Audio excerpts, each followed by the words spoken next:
Nous voilà de nouveau ensemble pour ce 4e entretien et aujourd'hui je voudrais donc vous dire quelques mots au sujet d'un personnage que vous connaissez très bien d'ailleurs. Il s'agit de Josué ou Yehoshua. Josué, il faut d'abord vous expliquer un premier point. Josué, ce n'est pas son nom. Lorsque ils sont sortis d'Israël, eh bien, ce monsieur ne s'appelait pas Yehoshua, il s'appelait Oshéa. Évidemment, tout le monde, lorsque l'on parle de lui dans nos églises, tout le monde parle de Josué. Mais en réalité, il s'agit véritablement d'autre chose. Donc, en quelques mots, je voudrais vous parler du changement de nom de ce personnage. Probablement que vous auriez écouté l'entretien ou les entretiens précédents où je vous avais expliqué qu'il fallait changer la lettre, le nom d'Abraham en Abraham et de Sarai en Sarah. Eh bien, nous sommes exactement dans le même principe. Yehoshua, Josué, ne s'appelait pas Yehoshua, il s'appelait Oshéa.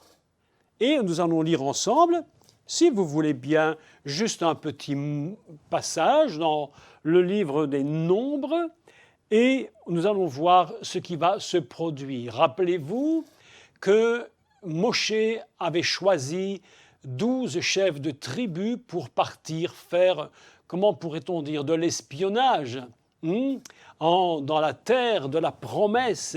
Et ils vont partir, mais pour partir, il faudra qu'il y ait quelque chose de nouveau qui se produise.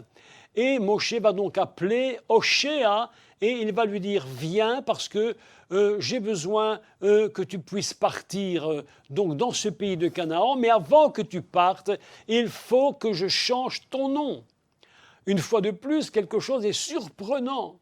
Voilà que Oshéa va devoir changer son nom. Et si le nom d'Oshéa n'est pas changé, il ne pourra pas, absolument même pas commencer de partir et de pouvoir explorer le pays promis. C'est très surprenant, mais que va-t-il se produire? Eh bien, je vais d'abord expliquer cela.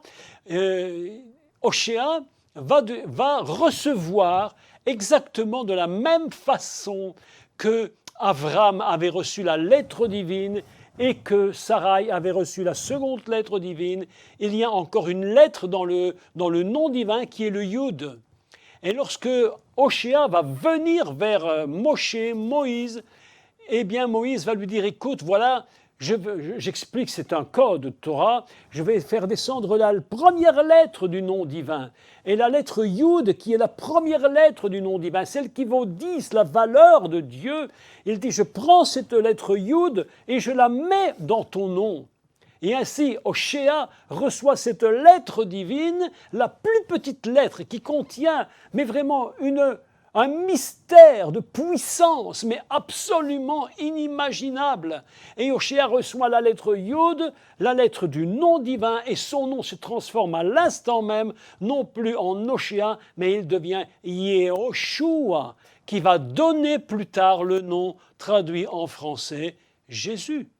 Donc nous avons un personnage qui a une dimension messianique par la lettre du nom qui est venue s'ajouter dans son nom premier.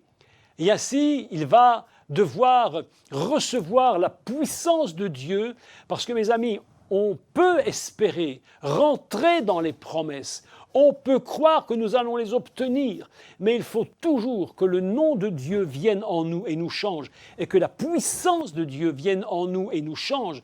Il faut qu'il y ait une intervention de Dieu en nous et nous transforme pour que nous puissions aller et pratiquer les œuvres ou les buts, les projets que Dieu a fait sur notre vie. Je voudrais avec vous lire un texte, quelques extraits très rapidement, dans le livre des Nombres. Le livre des Nombres, au chapitre 27. Au verset 18, l'Éternel dit à Moshe, prends Yehoshua, fils de Nun, homme en qui réside l'esprit, écoutez bien le texte maintenant, ici un secret se met en place, et tu poseras ta main sur lui. Je passe quelques versets. Verset 20, tu le rendras ainsi participant de ta dignité, afin que toute l'assemblée des enfants d'Israël l'écoute. Je passe quelques versets, il y aurait extraordinairement des explications nombreuses pour pouvoir expliquer tout cela, mais sur notre site, vous pouvez le voir, ou sur YouTube. Verset 22, Moshe fit ce que l'Éternel lui avait ordonné. Il prit Yehoshua et il le plaça devant le sacrificateur Éléazar et devant toute l'assemblée. Écoutez maintenant ici le secret. Il posa ses mains sur lui et il donna des ordres comme l'Éternel l'avait dit à Moïse. On pourrait traduire le verset 23, il posa ses mains dans la main, dans sa main. Ainsi, voilà que nous avons ici quelque chose de surprenant. Première chose, Dieu dit à Moshe, tu poseras ta main. Mais lorsque le moment vient où il le présente, il ne pose pas seulement sa main, mais il pose ses mains. Écoutez le décodage qu'il faut en faire. Lorsque nous allons à la position des mains, lorsque quelqu'un demande la position des mains, pour une raison, quelle qu'elle soit d'ailleurs, il ne faut jamais se tromper. Il y a une main où il est dit que cette main te donnera de la dignité. Et Yehoshua prend la dignité de Moshe et il porte sur lui cette dignité, parce que plus tard, c'est Yehoshua qui prendra le peuple d'Israël après la mort de Moïse et qui le fera rentrer dans la terre de la promesse. Il y a donc une main qui se pose et qui va lui communiquer de l'onction, de la présence de Moshe et va lui donner la dignité. Par contre, à la fin du texte, il dit qu'il posa dans ses mains, c'est au pluriel, il a posé ses deux mains. Qu'est-ce que cela veut dire? Mes amis, dans toute imposition des mains, vous ne devez jamais oublier qu'il y a deux choses qui interviennent. Et beaucoup l'ignorent, beaucoup même pratiquent l'imposition des mains sans connaître ce mystère. Aujourd'hui, en quelques mots, je vous donne le secret de l'imposition des mains, ce secret qui va vous permettre d'aller et de faire ce que Dieu vous demande de faire. Et que se passe-t-il? Mes amis, deux mains, une qui est une main, qui est la main de la personne qui t'impose les mains, et l'autre main représente la main de Dieu, celle que Dieu dépose. Selon qu'il est écrit dans le livre de l'Exode, Dieu parle à Moshe et lui dit « Je te couvrirai de ma main ». Et je te garderai et je te protégerai au moment où Dieu pose la main sur Moshe. C'est à ce moment-là que l'Éternel va passer et que Moshe va pouvoir le voir de dos. Mes amis, l'imposition des mains, c'est deux choses. Une, c'est l'homme qui pose la main sur toi. La deuxième, c'est Dieu lui-même qui pose sa main sur toi. Et ne croyez pas que c'est par hasard. D'où un grand danger. Vous devez être très prudent à toujours savoir, ou plutôt vous posez toujours la question, mais qui est la personne qui pose la main sur moi?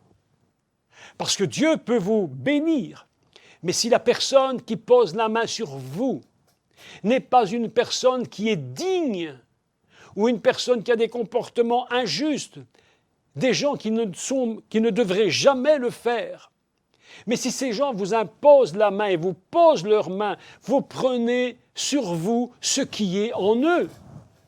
Ce n'est pas seulement, j'allais dire, anodin. Il n'y a rien d'anodin dans la position des mains, mais il y a un risque immense. C'est celui non seulement, évidemment, de prendre la gloire et la grâce de Dieu, ça c'est une chose, mais c'est de prendre ce que l'autre possède. Si la personne qui vous impose les mains est entre guillemets comme Moshe, c'est-à-dire rempli de la dignité, avec une présence divine en lui, qui lui-même contient la gloire de Dieu dans sa vie. Une personne que l'on appelle un tzaddik, c'est-à-dire une personne intègre, une personne qui est juste, une personne qui vit pour Dieu, qui vit en Dieu, avec lui. Lorsque cette personne va vous poser les mains dessus, mes amis, quelque chose va se produire et vous recevrez de cette personne ce que évidemment, elle possède elle-même. Il y a une communication dans l'onction. Il y a une communication dans la position des mains. Lorsque Yeshua déposait les mains sur quelqu'un, il y avait la main de l'homme Jésus et il y avait en même temps la main de Dieu Tout-Puissant. Et c'est pourquoi, lorsqu'il posait les mains, il y avait une gloire et une grâce infinie qui se déposaient sur ceux qui étaient touchés par le Messie. C'est pourquoi vous devez vous poser la question avant de vous laisser imposer les mains par n'importe qui. Savez-vous qui sont ces personnes qui vous imposent les mains? Yehoshua est parti avec deux principes. Un premier principe, c'est le changement de nom. Il fallait que toute la nature de Dieu vienne dans son nom pour qu'il puisse rentrer dans la promesse et dans l'appel que Dieu lui avait adressé. Deuxième principe, il fallait qu'un homme de Dieu lui pose les mains dessus, mais un homme digne, un homme droit, un homme juste, qui allait lui communiquer toute la puissance de Dieu. Ainsi, Josué, Yehoshua, qui veut dire lui-même le nom traduit Jésus, qu'on a traduit Josué, mais en réalité, il s'agit du nom de Yehoshua, Jésus. La traduction est en train de nous perturber un peu dans la lecture. Mais la réalité, mes amis, c'est que si tu n'as pas reçu la lettre du nom de Dieu, si ton nom n'a pas été changé comme je vous l'avais expliqué, si vous ne portez pas le bon nom de Jésus, si vous n'avez pas reçu l'onction, mes amis, quelque chose vous manque. Je vous dis ceci, si vous avez été appelés, préparez-vous.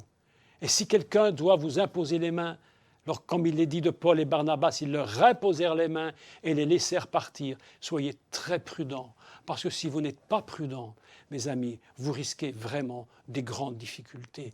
Donc voilà en quelques mots très courts sur la position des mains et sur le changement de nom de Hoshea en Yehoshua, une exhortation. Je vous demande de bien la comprendre, de bien la saisir et de la garder profondément en vous pour tous les temps qui viendront. Merci à tous.